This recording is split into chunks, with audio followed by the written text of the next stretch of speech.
A federal district court judge in Chicago has refused to compel an antitrust plaintiff to disclose its litigation funding arrangements.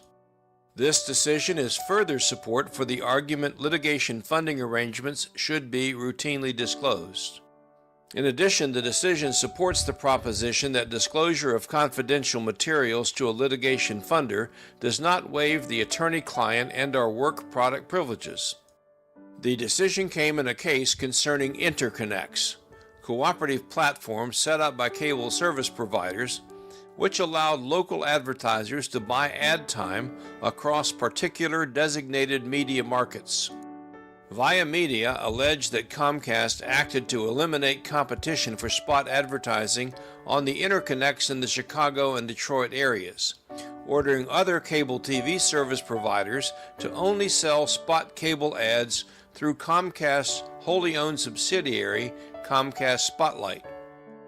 According to the complaint, this action cut Via Media out of the markets in which it had long competed.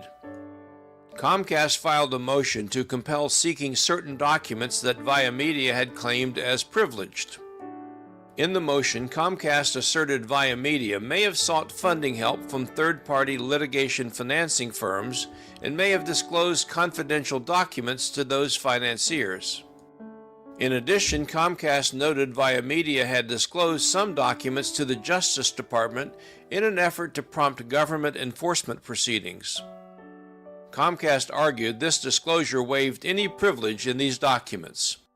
Via Media, however, argued all of the documents should remain protected by legal privilege, as they responded by arguing the documents were all prepared and shared only in anticipation of legal action, and any prior disclosure was inadvertent.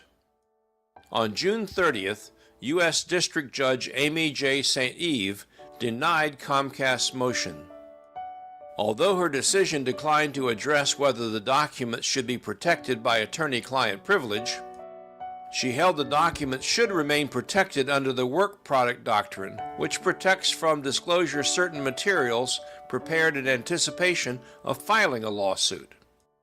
In this connection, she rejected Comcast's argument that privileges could not apply because they were disclosed in a lobbying effort to instigate a regulatory action, not a lawsuit. The decision is consistent with the idea that seeking litigation funding is part of the litigation process, and funding companies are not really in the position of third parties to the litigation.